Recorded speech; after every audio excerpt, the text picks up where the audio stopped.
This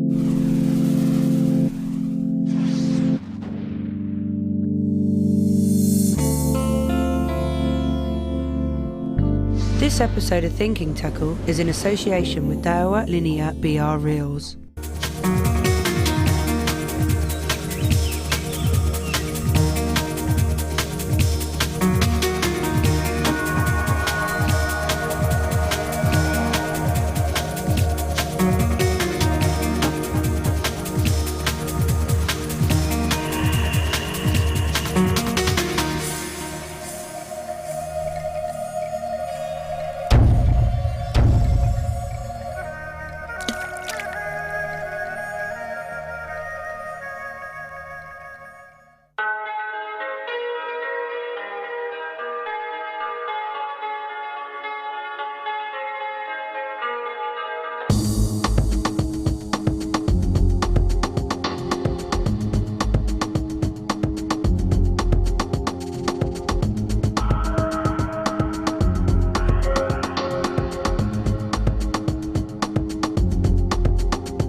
Welcome to Thinking Tackle. It's all going off over here on Pirouet Lake at Maison. I've had a bit of a crazy session since last night. Got one in the net waiting to be weighed. God knows how big this one is. And two more to tell you about. Look at that, what a beastie. Get in the net. Go on. Good skills. Come on. What's it? Oh, babies. Come out then. Well done, that man. There's another ginormous carp. Another 5-0, mate. Roughly, it'll do. 61. That'll do. 61. 61.10. Yeah, 61.10. Not worthy, son. Not worthy. Small. Does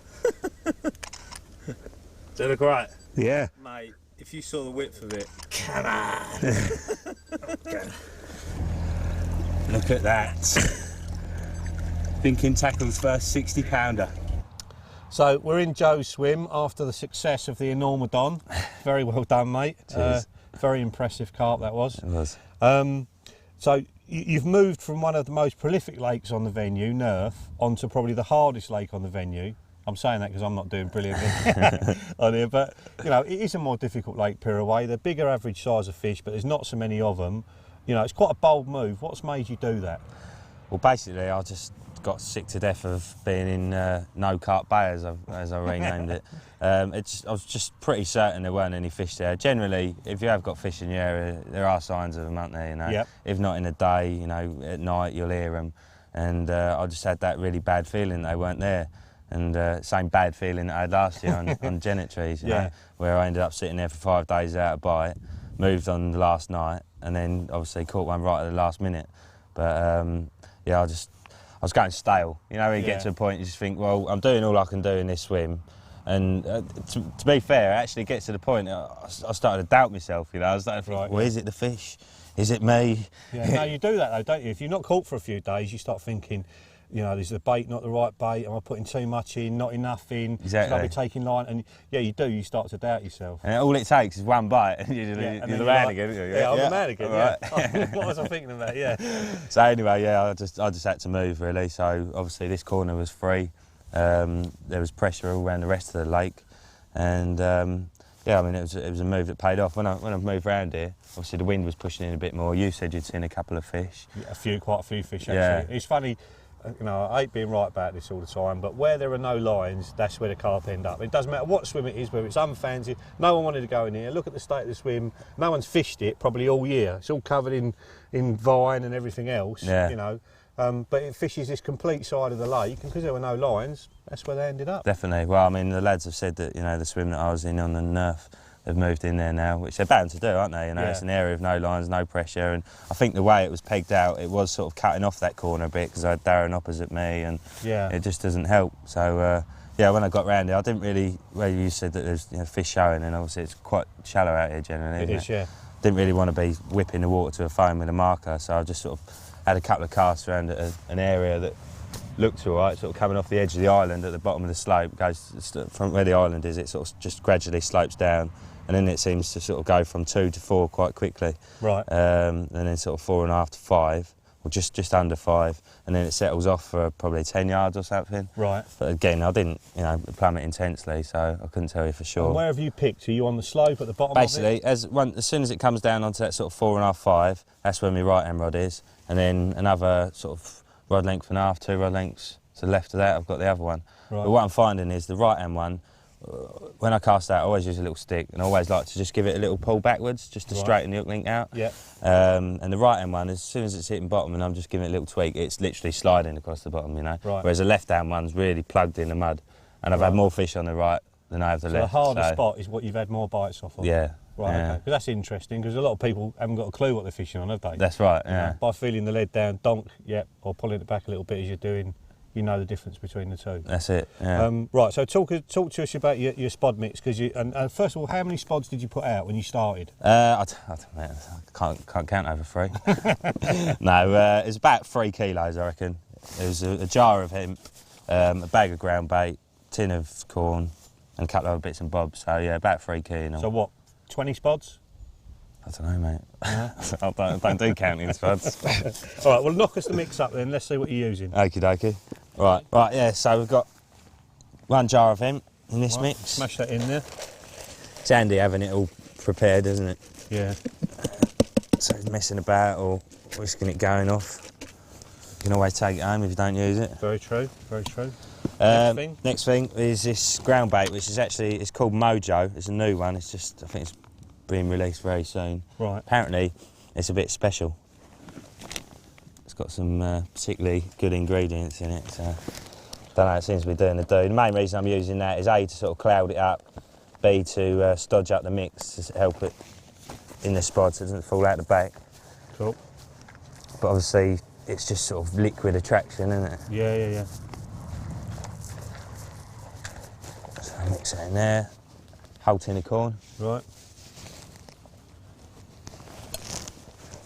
But the idea was basically just to put out a lot of small stuff, get them moving about, get them working for it, but not actually there being much... to fill them up? Yeah, food substance there. Right, okay. Hemp, corn and Groundbait so far. And also Sounds I know... familiar to me. Yeah. Yeah, I know that, you said that you're having a lot of trouble with the crays and that, so I thought the more smaller stuff there is there, it's more to keep me occupied, isn't it?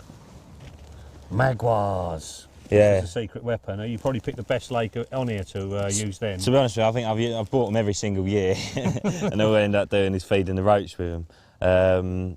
This year, coming on here, it seems that there aren't really any roach, and it's the only small lake they stuff didn't in put it. roach into, which is an interesting thing. Some of the French holiday venues that you go to have got no small fish in them at all, and I'm sure you'll remember from your days at Dream Lakes when you were bailiffing, maggots ruled, didn't they? Certainly towards the end of the year. Exactly, yeah, this time of year was brilliant for them.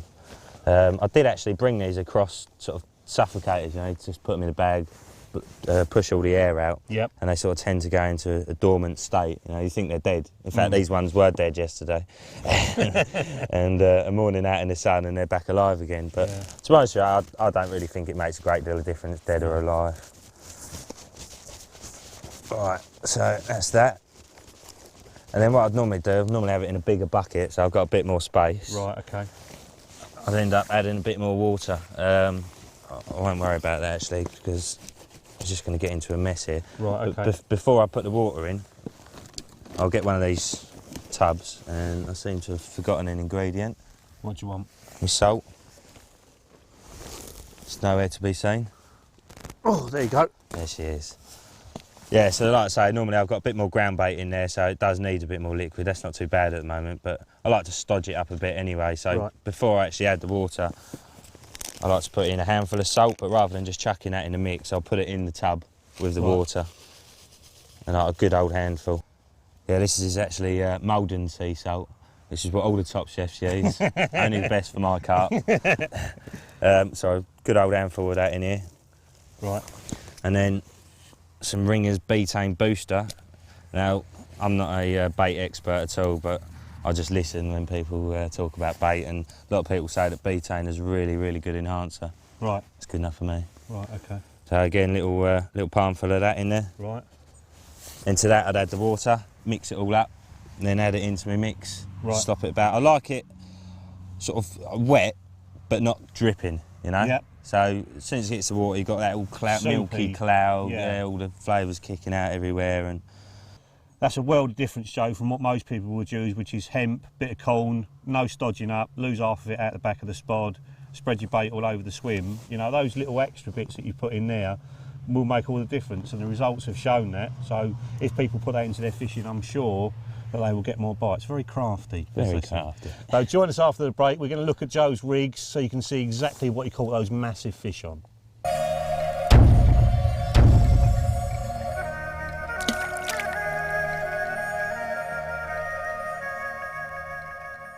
This episode of Thinking Tackle is in association with Daiwa Linear BR Reels. There you have it. Another awesome Maison carp. We've mentioned a bit about the baits I'm using. Let's have a look at the rigs.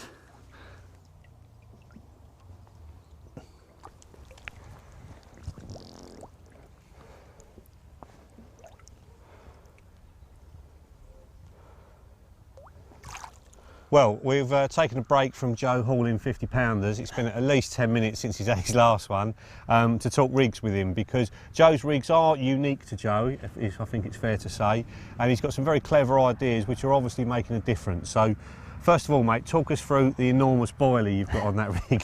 Well, basically, when I'm fishing over Spod mix, I like to have two different presentations out there. Right. You know, we've seen from the underwater videos, I think we've sussed now that there's not one rig that will catch every carp. True. So I like to fish a couple of different presentations. I thought I'd put the rubber corn on one, but I wanted something a little bit more attractive on the other one. So yeah, basically on there I've got a 16mm cell wrapped in quite a large layer of paste. Cell boilie. Yep, cell boilie is a new one that's coming out.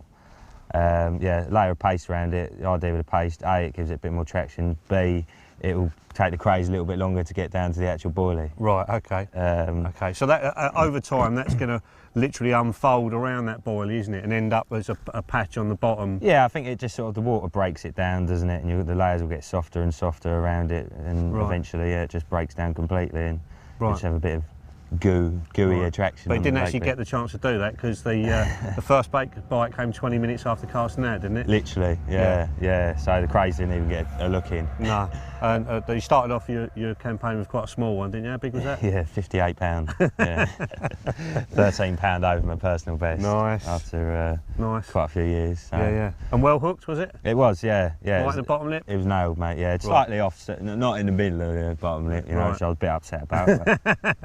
But slightly off centre, and the way you set your rig up there, that makes a difference to that. So talk us through basically why you've got that silicone round there, why you've got this long bit of shrink tube for people who don't know. Yeah, well, the silicone right round to the bend there, what that does is if you've got a heavy bait, it really helps to pull the hook point round.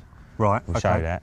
And the curved shrink tube? The curved shrink tube, A, it helps to hold it in, but B, I think hold the hook in once it is in. Yeah, once it is in. Okay. Yeah, but B, I think when the fish is actually picking this up, and it feels the weight of the lead. Sorry, I'm going to have to. Yeah, go on. Open your hand out so people can see it. So the fish sucks the bait in, and then it tightens up to the lead, and you can just see that sort of curved bit of shrink tube there. You can imagine that sort of curving around the lip here. Yeah, I'll see that. Yeah. Once that pricks them, and they sort of shake their heads, pulls the hook in a bit more, it makes it really tricky for them to shake that bait out because of that tubing sort of holding it in there. It's like a wishbone sort of effect, isn't it? Yeah. So yeah, and also, like I say, with the barbless hooks, when you're playing the fish in, any sort of bit of slackness on the line, and they can sort of take advantage of that and shake the hook out. Yep. Whereas with the shrink tube, it just helps to hold it in there. Right, excellent. And quite a short hybrid hook link by the look of it. Yeah. I mean, reason for that? I just generally favour a shortish hook link, you know. I think the lead's sort of normally sitting in a little bit of mud, a little bit of soft stuff. Yep. And the hook link's just sort of long enough for them to come down, suck in, and I'm using the weight of the lead really to hook them. Right. You know, as opposed to having a big hook link and they can move around before they get any resistance. Right. And I'm using that resistance to hopefully prick them. Right. Okay. Excellent. And the corn, you've had a couple on the corn now, haven't you? Yeah, the corn. Basically, I think we've all been playing around with this KD rig recently. Yep. Which is basically having the hair. Push that forward a little bit just so everyone can see it. Yeah, just having the hair coming out. So when you're whipping your knotless knot, you do 2 or 3 turns, then you pull your hair out, then you whip the rest, and it just makes it come off at a slightly different angle. Really, it's a bit different. Now I was playing around with that rig on Nerf with no shrink tubing, and it just didn't look right. You know, I was thinking you need something there with a barbless hook. You need something there to hold it in place.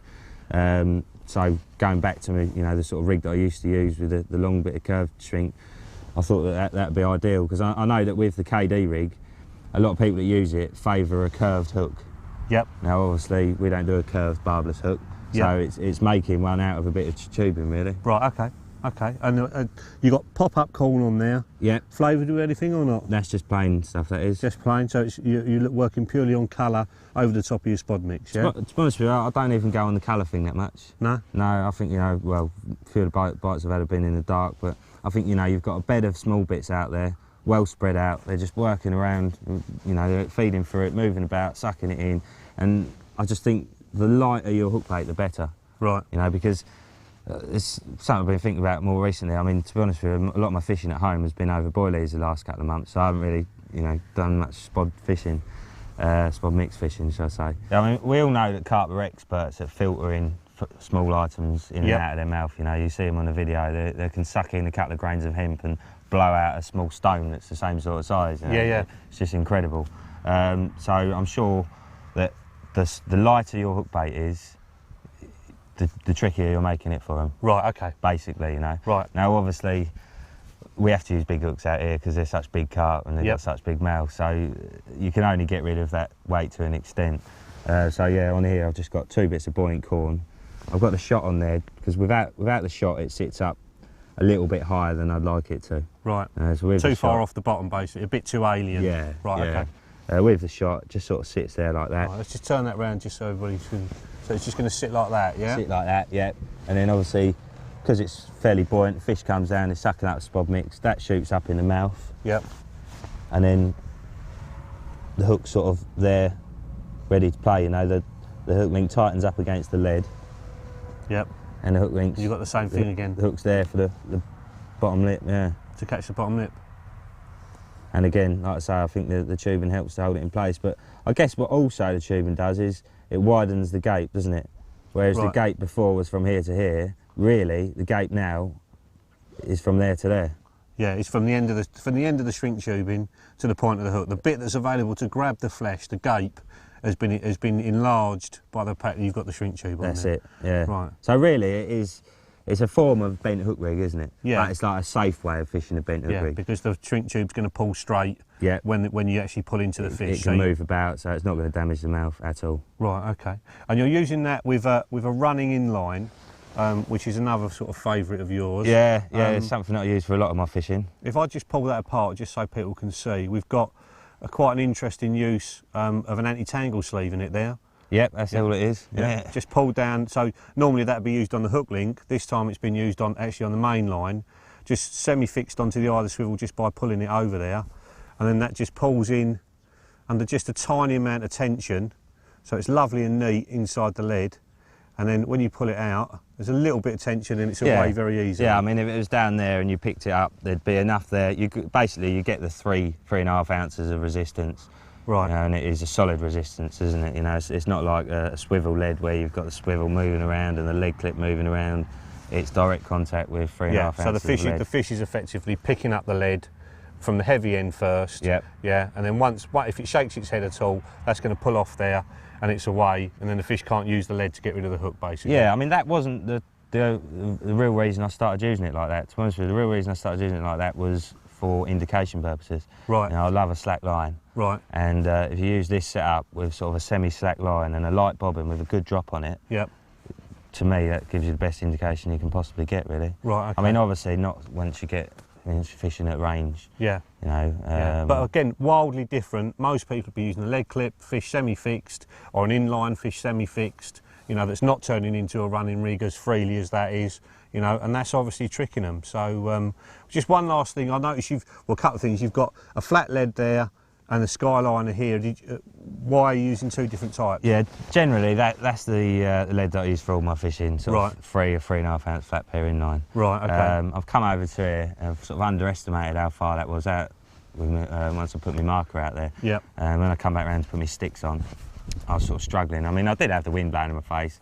I'm not the greatest of casters. I'm using fluorocarbon mainline, you know, yep. so it was a little bit of a struggle. So yeah, just switched over to a Skyliner and getting out there, no problems. Excellent. And then the stick, what's in the stick mix? The stick mix is, again, that Maison Groundbait. Right. And a few of sticky baits pellets. You know, they're not an oil-based pellet, they're a carp pellet. And a little bit of fish. Right. A bit of mackerel in tomato sauce. Right. Nice. Again, the salt and a little bit of betaine. Right. To be honest with you, the stick is mainly for anti-tangle purposes. Right. I'm just paranoid, you know. I couldn't cast it out on its own. I'd just be sitting there all night thinking it's tangled. Yeah. With a stick, it stops any tangles. Another thing, as I mentioned earlier, as soon as the lead hits the bottom, I like to just give it a little pull back. Right. And that obviously just straightens the hook link out, puts the bait the side of the lead I want it. Yep. And yeah, everything's sitting there. Yeah, and if the hook's inside the stick, it can't catch up in Exactly, yeah. I mean, I'd never ever pull back any other time, but with a stick and a bag on it, it's that confidence thing. Excellent. Well, that is loads of information for you guys to go on. This is a very tricky water. Joe's come on and had an absolute result straight away. Loads and loads of big uns, and I'm sure there'll be a few more to show you before the end of the show. So carry on going, son. Okay, mate, I'll try. Maybe you get a 65 pounder. I'm back to killing.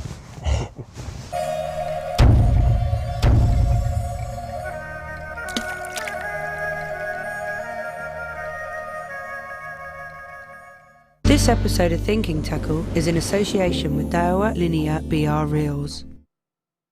Welcome back to Thinking Tackle. Another massive chunk on the bank. Let's have a look at some crafty ways of outwitting these big creatures. Right, we're just going to talk rigs for a second now. I want to run you through the rigs I'm using on the vegetable spot and the one on the boilie spot. So firstly with the boilie one, first thing, it's important, you're all going to be spending money when you come on these holidays on boilies, and probably you'll all go and buy a bulk bag of boilies.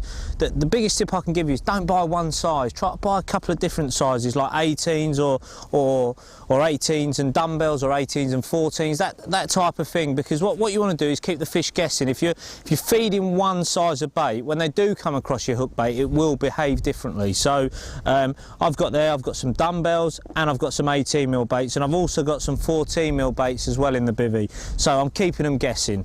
Onto the actual rig itself, I've got a little curved shank hook there, with the hair coming out the back of the eye. Now that for me makes the back of the hook quite light, whilst it exaggerates the weight of the point, which helps it drop in the fish's mouth.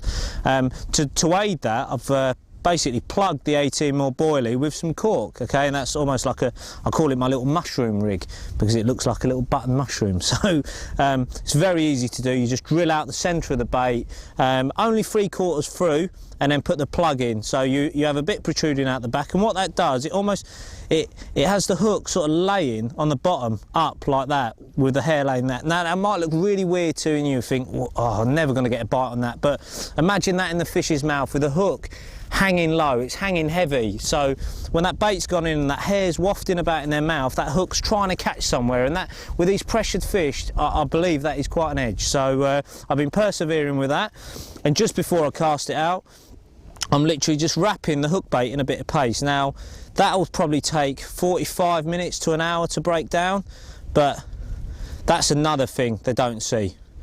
Look at that big ball of paste, and that's oozing attraction, because that's almost, that's what your boilie is made of before it's boiled.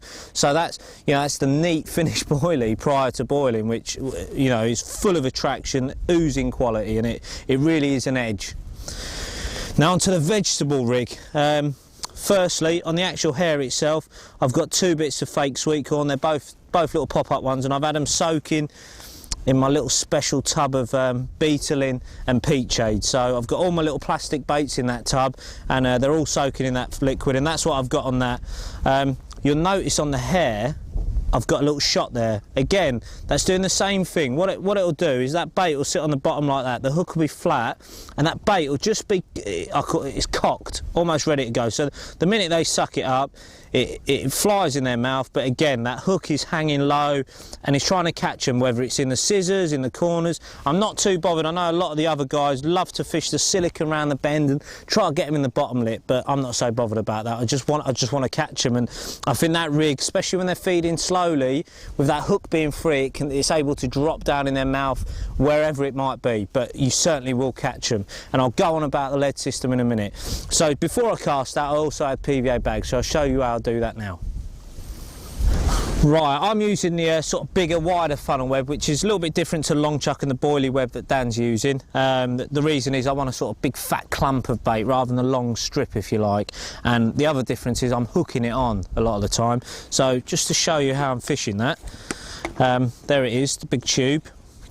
And what I'm putting in that is I'll put, generally on the boilie rod, I'll put three whole baits, okay, straight in the tube, a couple of dumbbells, and then what I'll do is I'll crush a couple of dumbbells as well. That by opening it, well, in effect you're taking the seal off the bait. By opening it up, you're allowing it to ooze out more attraction, similar to the paste hook bait. So once they're in there, very easy, get a plunger inside these systems. So I just shove it down a bit, push it out, dead easy. Give yourself plenty of funnel web to work with, take it off, and what I do is I spin it here to tighten it, so everything's nice and tight inside the bag. And what that does, it sort of compresses underwater, and then bang, it opens up, giving you a nice big spread. That's it, just a nice overhand loop. And again, I'll just twist that down, and I'll just slide the knot down. When it gets over my little finger there, I'll just hold it there, pull it down. That's lovely and tight. Repeat the process again, like so.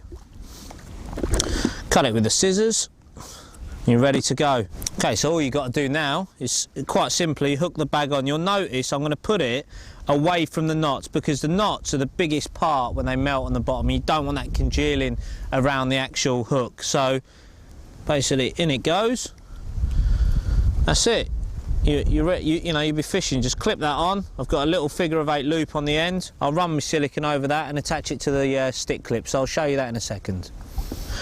Right, for the vegetable rod, I've got something quite interesting here. It's PVA friendly particle. You can just buy it in any tackle shop. There'll be little tubs there, doesn't cost a lot of money, and a medium-sized tub will last you a week easily, because all I'm using it is for the bags. So I've got my Spod mix. That's the nearest thing I could find to what would replicate my Spod mix, because I didn't want to be forever sort of drying out Spod mix or adding Groundbait. I was doing that early in the trip, but I nicked some of this off my mate Harris, and it's perfect. So, you know, quite simply, again, it's PVA friendly, which it means it won't melt your PVA, because a lot of particles sort of being soaked and boiled in water, you know, there's a lot of water in the mix. Same process again, nice and tight. Twist, pull, hold the knot down, pull again, lovely and tight. Again for your knot. There we go. Ooh. Pull. There we go, perfect. I'll cut that off, put that down there. There we go, my two bits of fake corn as well. And again, hooking away from the knot. So there you go. That's the finished particle presentation. I think the 2 little bits of corn over the top's just about right. You don't want to be using too big a bait over particles, especially on these pressured venues. Lead systems play a massive part in your captures on these small pressured commercial venues. So I'll just take you through the 2 I'm using. I'm trying to vary it a little bit, because I felt like I might have been getting some aborted bites this week, so I've had a bit of a play around. I've adjusted one of my rigs, and that's the sort of ever faithful shocker rig that a lot of the boys use. It's a square pair inline on a safe zone leader there. I've got two two beads just here, buffering against the swivel. That stops the lead from jamming on the swivel. And then basically a little bit further along on the first tungsten collar, I've got a helicopter bead just held up there. What happens, your hook link's attached to the stick clip down this end, and hopefully when the fish picks it up, it's got a bit of free rein as it moves, and then bang, it hits that bead and hopefully hooks itself. So that's very simply the shocker. It's a little bit different to the norm, and you won't find many people on these sort of venues using it. So certainly when we've been over here, the boys have used it to great success. So give it a try, you won't be disappointed. And then the next one is something I've been using all season. We've all had a little play around with it. It's a drop-off inline setup, and again, it's watching the underwater DVDs and watching these big carp shaking their heads and trying to get rid of the hook. And what this does, it's sort of, you know, we're in a privileged position with obviously getting free leads, so you know, losing them's not a big deal. But if I had to pay, you know, £1 to land every fish I hooked, I'd gladly do it. Basically here I've got a 5-ounce inline lead. Now you won't see that a lot on these small venues, and the carp wouldn't have seen it a lot.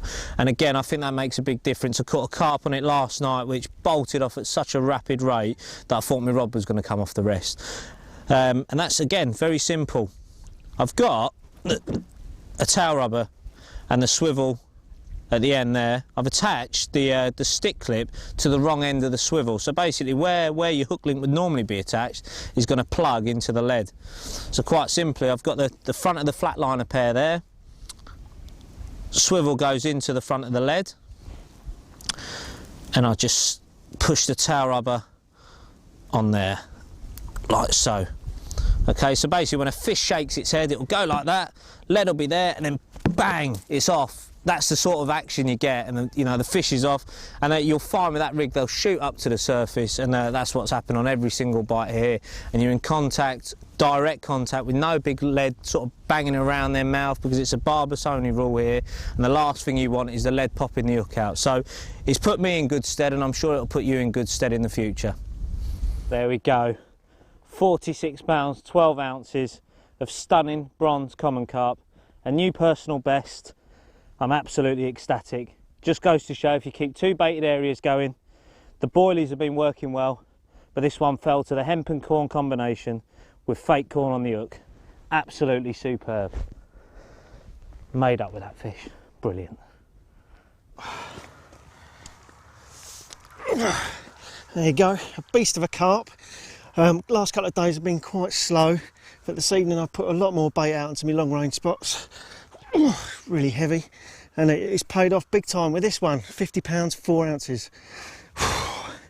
Hopefully over the next couple of days, with more bait going out, there'll be a few more bites. This is what we come to Maison for, these huge French carp.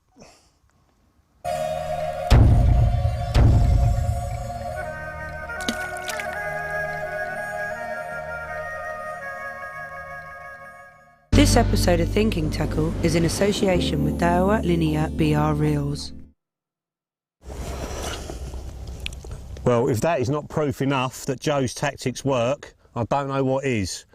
What a haul, and he's still got 3 days left to go. We're going to go over to the big lake now, Jolly, and see Damo, because he's been getting amongst them on the long range spots. We're going to show you some long range tactics as well.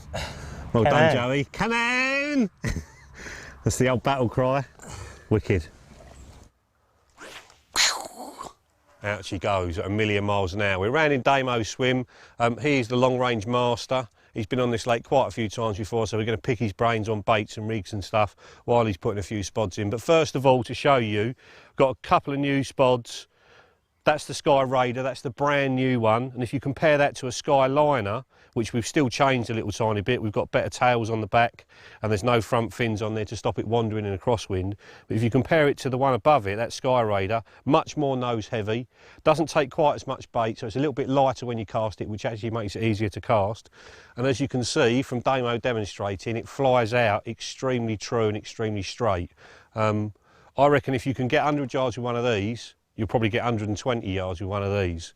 So if we let Mr. Clark get into his rhythm, we'll talk as well about casting styles and the kit that he's using, because that makes a massive difference. I've been on this venue in September, and a lot of the guys that were fishing on here were out of their depth. They couldn't get far enough out, they weren't fishing accurately enough. Out it goes. and they might as well have not been here, you know, because they're only fishing 80 yards out. All the fish have moved out into the middle with the pressure of the anglers. You know, you get 6 or 7 people turn up, they all start marker floating and spodding, and the fish just move away from the pressure out to the middle. And the people fishing furthest out pick them off as they come back in, usually at night on this particular lake. The rod and reel that Damien's using is actually a fishing rod. It's a 13-foot 3 3/4 infinity fishing rod, and then the reel is a Spod reel, which has got a very, very fast retrieve on it. Now the reels that he's using for his fishing, I know because I've counted the turns because I've got the same ones. It's 105 turns for 100 yards. That Spod reel there is 75 turns for 100 yards. So if you're spodding 10 times at 100 yards, it's 250 turns different from the actual fishing reels, and that makes a big difference. It's loaded up with 20-pound whiplash, Damo? Yeah, 30-pound armour cord leader? Yeah, that's the kit pretty much that we all use. Just a leader, just heavy enough to take the force of the cast. Here it goes. Whack!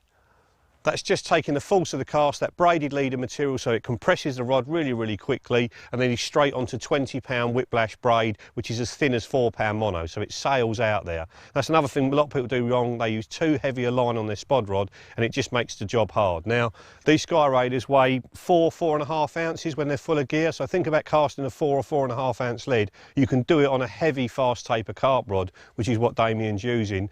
I'd use a Spod rod for this personally, because I've got one perfect for the job, but Damo likes a 13-foot rod, so if you're going to go out and do this sort of fishing, you need to buy a proper Spod rod to do it.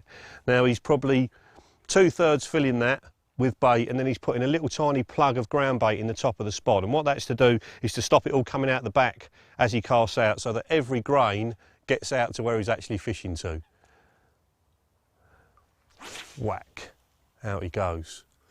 And one of the things, everyone's got their own casting style, and one of the things that sort of makes Damien quite different from most people, he's got very, very fast hand speed.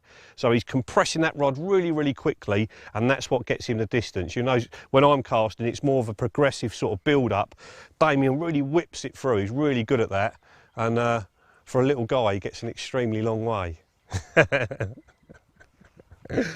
So how many are you putting out, Damo? I'm going to put about 8 out. Right. I've put quite a lot out. The last few days it's been very slow, but I've continued to put bait out, and I've had 3 bites, which is 2 more than the next bloke. Yeah, so 2 more than anybody else on the entire lake, mate. Yeah. You know. So it's paid off. But I fished here a lot and keep bait going in the swim. They come. Hopefully they'll come eventually. If you bait, they will come. Well, let's hope so. Yeah, I mean, that is the thing on this particular venue. A lot of people chase the fish around. The fish start crashing over there, they cast over there with a single hook bait. What we found is the best way to fish on these big open lakes that are flat on the bottom, there's hardly any features, is keep that bait going in day after day, not loads. Like Damien said, he's putting 8 spodfuls out for tonight. Out she goes. And just keep that bait going into the same spot, and the fish, they'll go over the top of it a couple of times, and eventually they'll gain confidence and they'll go down and feed on it.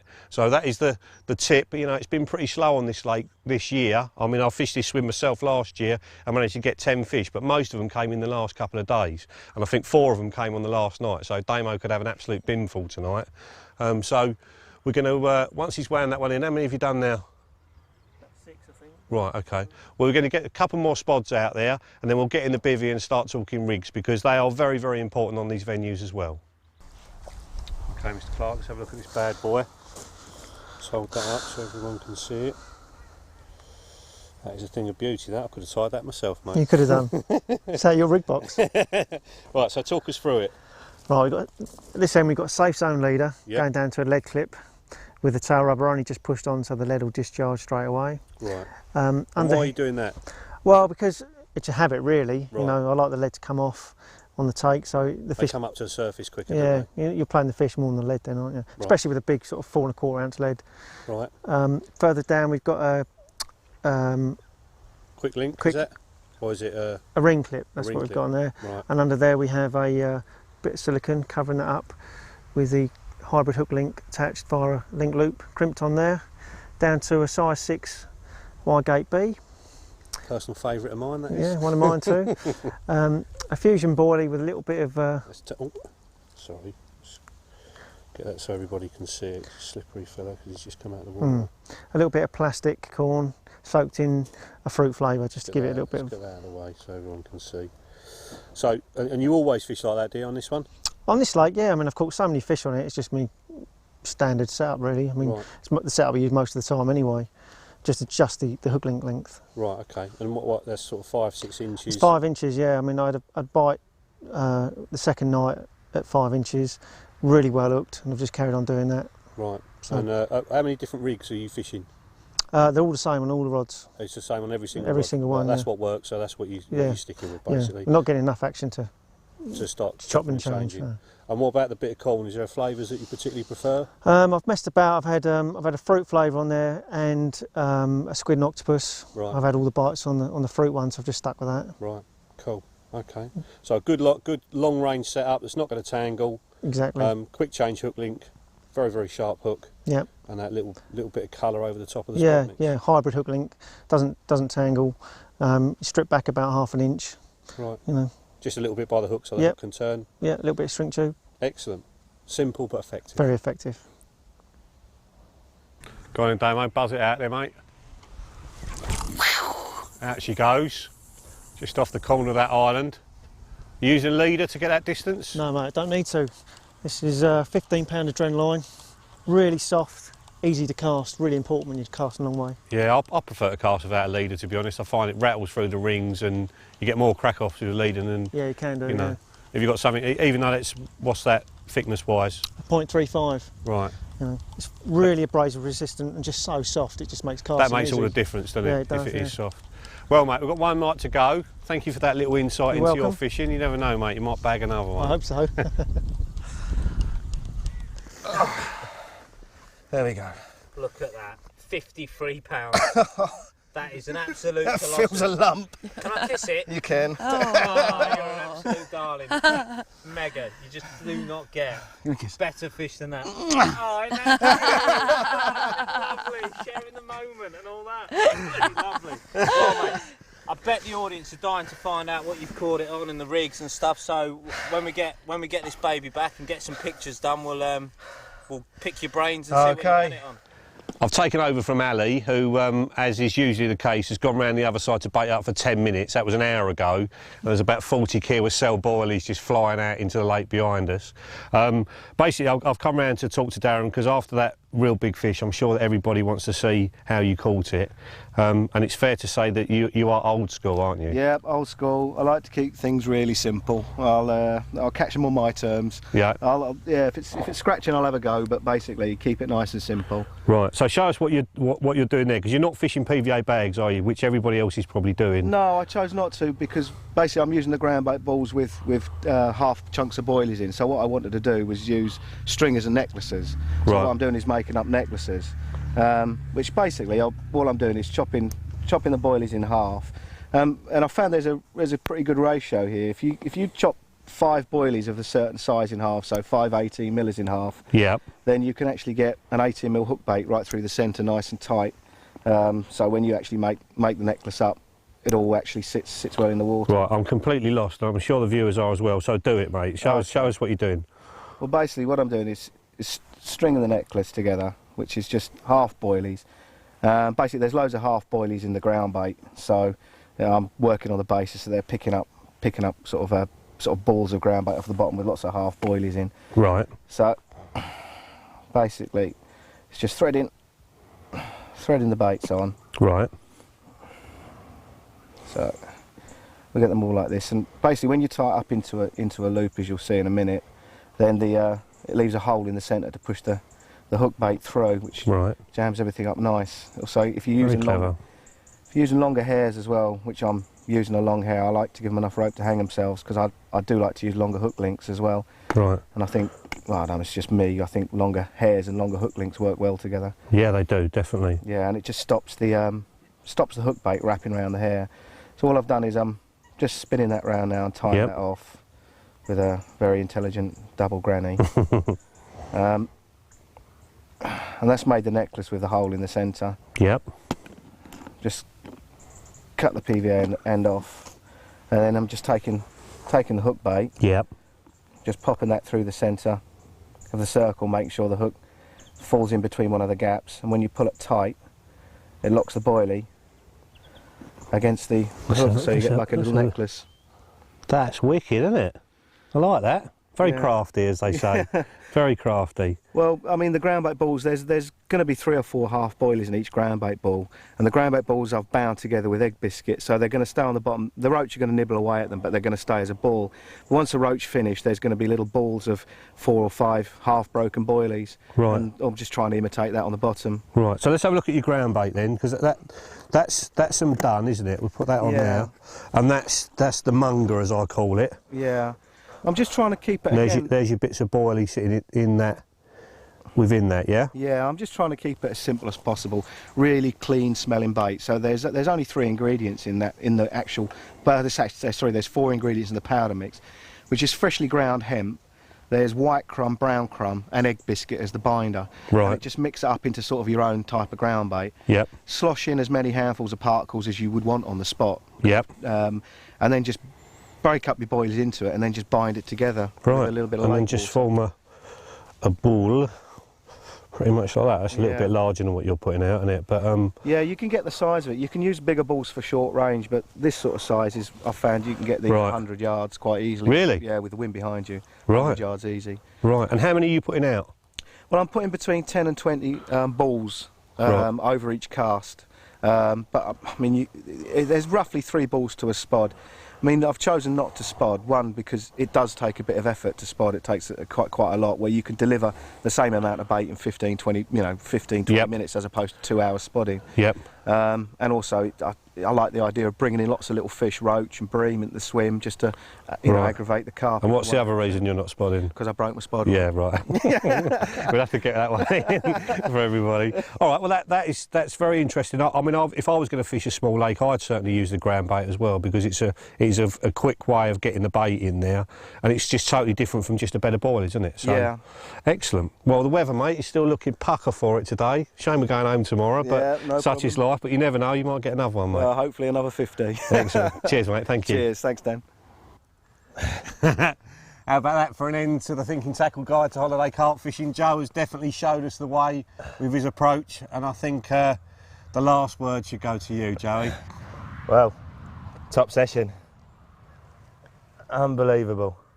And they just keep coming, don't they? They do just keep coming, mate. They do just keep going. That's wicked. Absolutely wicked. Thanks very much for watching, and we'll see you on the bank sometime.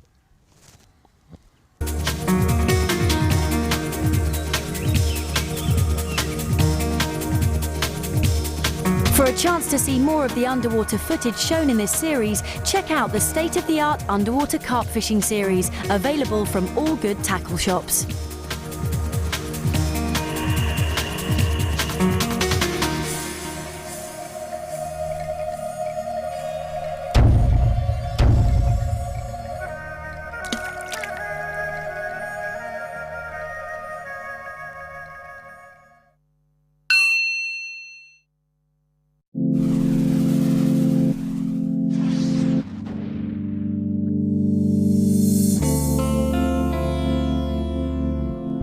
This episode of Thinking Tackle is in association with Daiwa Linear BR Reels.